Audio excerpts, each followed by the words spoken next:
What up, what up, what up? Hey, everybody, hope you're doing well. Hey, I just want to let you know, I know everybody can't always support and donate to the podcast, but hey, if you can do a one-time donation, I put up a Buy Me a Coffee link in this description of the podcast. So if you go to the description of the podcast, it'll be at the bottom, and you can just go to that link, and you can buy me a cup of coffee, or two if you want. And that would just help support the show, and I can wake up a little bit more and bring you more info. So thanks for listening to the podcast. If you can donate, that would be much appreciated. And let's get on to the show.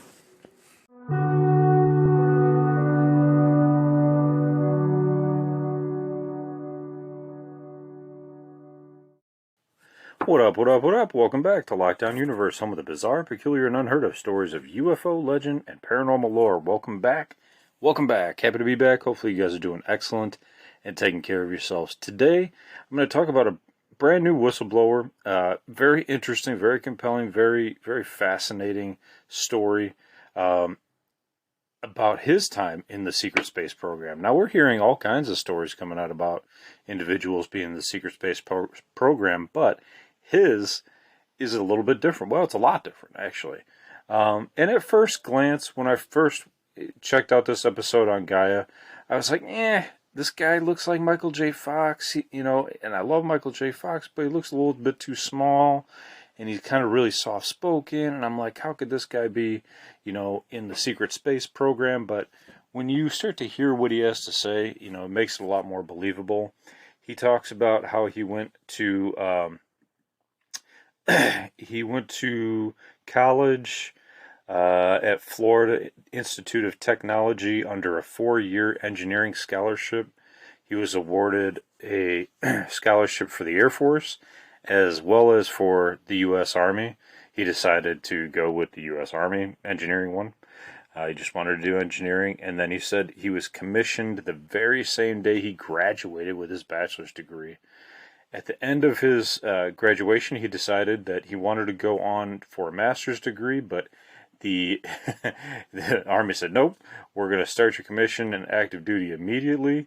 And right away, they basically sent him to Mars. So it gets really, really cool, really, really fast. So he states he shows up to this facility to meet his new company commander. And he says that there's an elevator when he gets there. He says there's 2 buttons, up and down. That's all that was there. No, floor 13, no floor 12, no floor, 2. No, just up and down. That's really interesting to me. But when they get in there, a couple interesting, bizarre things start to happen.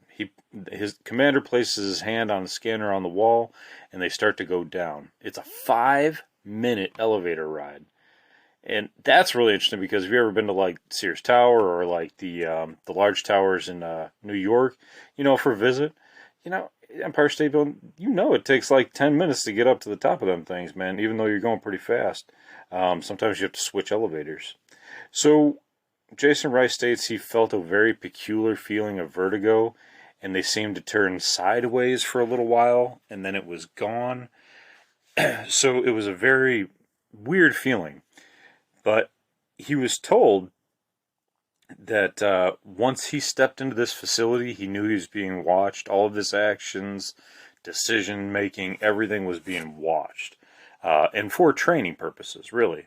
And so he states he gets to the end of the elevator ride, the first elevator ride, and this commander has his hand on his Beretta. And Jason's like, why does this guy have his hand on his Beretta?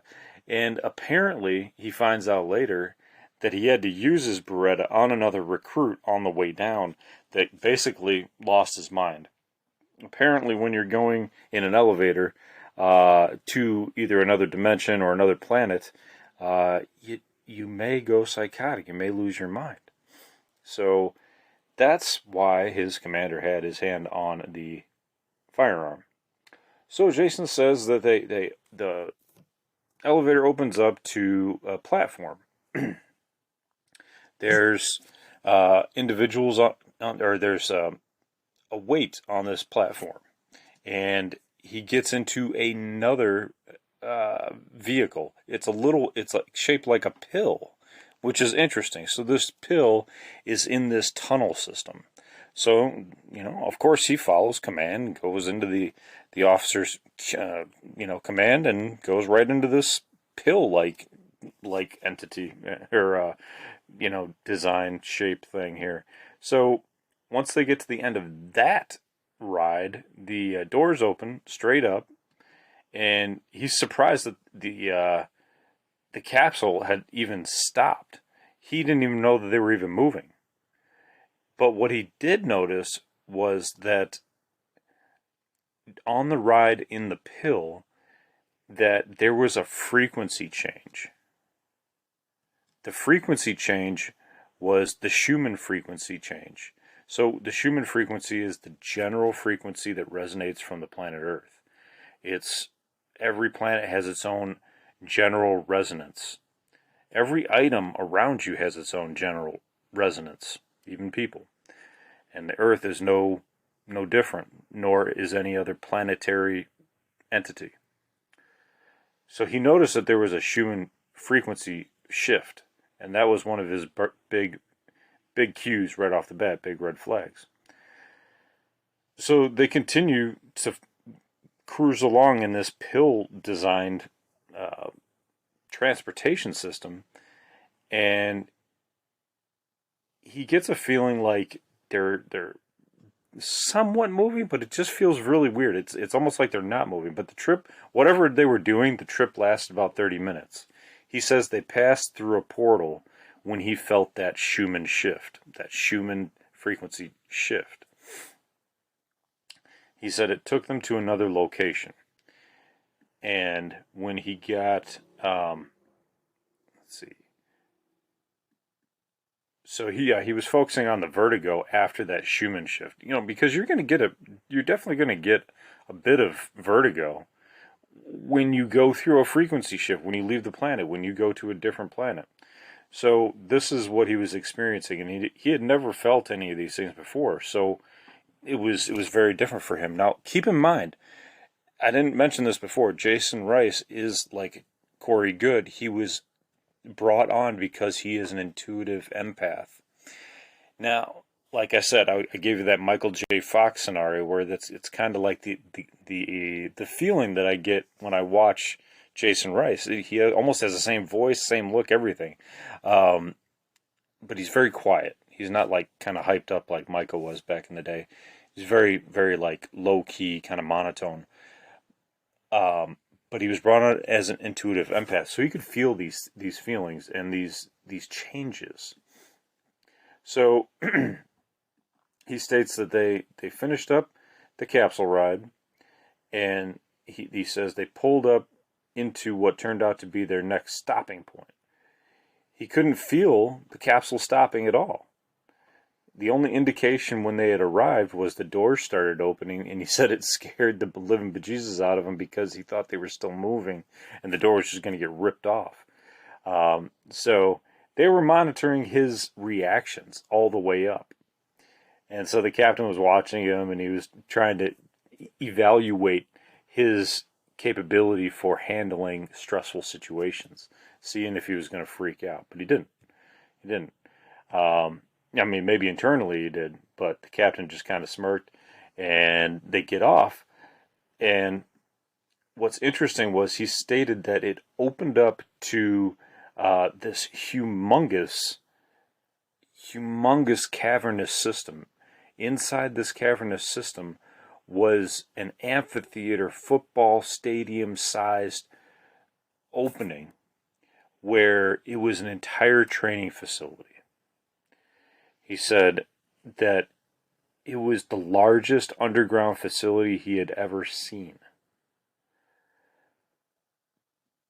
He said they got onto an elevator. He said that when they got in this elevator,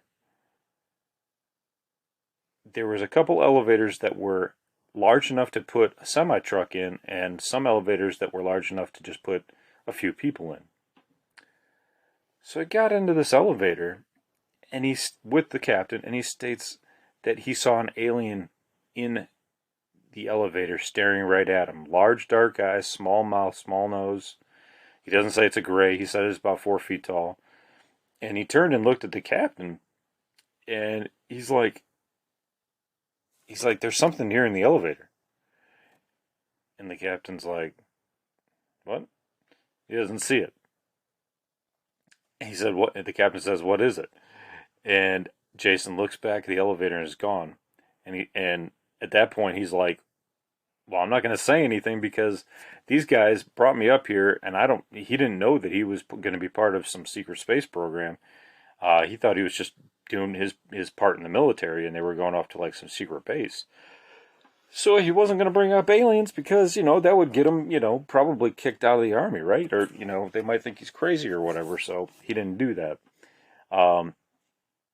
So moving forward, they get out of the elevator again, and they see that this place is just humongous. It's a giant coliseum. And a Colonel Schuler is named. And he tells Jason that you guys are going to be the tip of the spear. You guys are going to be our most valuable assets, and we need you. We thank you for your service. We thank you for choosing to do this. Now, Jason laughed under hypnosis when he was actually giving us this information. He laughed because he realized that these guys were going to be in this program no matter what. It wasn't really even a choice. It was hey, you're going to do this, and that's kind of it feeling. But what the colonels and captain said was different. They thanked them for their service. But the intuitive empaths can feel what's going to happen. Feel the emotions, feel what's coming off of these individuals, and possibly what's coming up ahead. So he wanted to go under hypnosis to find out more information, because what they do is they bury these memories, right? They bury these memories, and they use a certain device to do that, which is really interesting, okay? So he actually talks about the device that they use to wipe their memories. So before they take them out into this training facility, they ask them, they say, hey, are you good with this? Are you ready to move forward? And they're in this little conference room, and on the desk he sees that there's this device. It's a mind erasing device, but it doesn't look like the Men in Black device. It looks like a hammer, a metal hammer, except at the back end where the hooks would be, the two hooks to pull out your nail, there's like a spike. And this device would mind erase anyone who didn't want to move forward, Jason states. And then they would bring you back to Earth, and you wouldn't know what happened to you, and who knows how your life would be after that. I mean, that's really the interesting thing. So he said, no, I'm ready to move forward, goes forward with it. And they go into this NFL stadium-sized area, and he sees all kinds of things. Well, first off, he sees that it's built into the inside of wherever they're at, and he eventually comes to find out that it's Mars. But while they're in there, he realizes that there's no light source, but the entire stadium is filled with light. Just can't see where it's coming from. So he moves forward, and he notices that there's on indoor tracks, there's this very foamy absorption material on certain tracks when you go to work out. Sometimes it's ground up tires. In this case, it was audio dampening foam, and that was the reason for it. What he also noticed in this humongous area was that there was what looked like a sand volleyball pit, kind of funnily enough. But then he noticed that there were a whole network above the stadium that was created by ropes and catwalks and rail systems, and some were missing rails, and there were carabiners up on these rails, and he was really confused. He's like, why would there be missing rails on a catwalk? Why would they be carabiners on a catwalk? He's like, he just couldn't figure it out. And then Jason figured out that, oh, this is training for military. Those bars aren't supposed to be there. Guess what? It's because they're going to be jumping off. And not jumping off for just training, doing like, vertical drops, but they were being trained for neurally operated, gravity pack driven hang gliders. Neurally driven, gravity pack operated hang gliders. Okay, so first of all, he states you have to be able to tell this thing which direction you want to move in. So you have to be able to interface with it. You have to understand how to interface and how to give it direction. So they were initially trained on that, trained on how to direct this hang gliding device. It also had thrust. So it did have thrust. He stated, but the maximum amount of thrust that this thing could develop was about 45 minutes of full-on, straight-on power. So the majority of the time spent in the air would be gliding with a little bit of thrust as needed for direction or for elevation. Otherwise, you'd be gliding. So it's fascinating to me because, we've heard about super suits before. The ones that can, handle you jumping off of a huge cliff and taking battle and taking damage and breaking your arm, and it can like set your arm inside of these super suits. But I haven't heard of these hang gliders, and this is like really super fascinating because it's almost kind of like the difference between, an infantry individual wearing the Superman suit and an Air Force, operative coming in from the sky, except, maybe airborne, so it could have still been Army, but airborne Army with special, equipment. These hang gliders, and they were trained. So basically they'd start off on the catwalk, and that's why those rails weren't always there, because they needed space where they could jump off. And these were going to be small unit tactics, and they were being trained on how to avoid each other, how the glider devices could fly around, how they could use them while they were firing weaponry. Really, really interesting. I don't know. I mean, he's the only one I've ever really heard of about it, but they have some really interesting pictures here on the episode. And what was really cool was he was trained with plasma weapons. So he stated that these things could burn hotter than the sun, which seems incredible to my mind. I can't even conceive of that, but that's what he stated. He also states that they were given these glass targets. Okay, so they had these glass targets in front of them, and they were able to fire upon these glass targets. And the glass targets actually had aliens on them, so they had like these different alien pictures on them. Whether you want to, imagine Bigfoot, or you want to imagine a tall whatever, tall gray or whatever, they had it on there. And they were, when he first saw these target practice, whatever you want to call them, technology, he was like, wow, that's really cool. There's some burn marks in there. They were burn marks from the plasma weapons he was about to be trained on. Could you imagine using a plasma weapon and like just even being around other people? I mean, it's dangerous enough doing regular bullet fired weapons, projectile fired weapons. You mess up with a plasma weapon, you're there's no coming back from that, man. You can get shot and be okay. You can get shot a couple times and still live. But you get hit with a plasma weapon, if it burns as hot as the sun, I mean, even if you get hit with that minorly, you get hit with that like in the leg, if the thing's burning as hot as the sun, you ain't going to make it. Your body's going to shut down, man. So, really interesting. I know I'm going long on this podcast, so I think I'm going to wrap it up here and do a part 2. It's really fascinating, and I don't want, if you guys got stuff to do, I don't want to keep you from it. I would ask you guys, though, this is a huge, just something simple you guys can do, but it would really help my podcast grow, and that's what I need to do right now.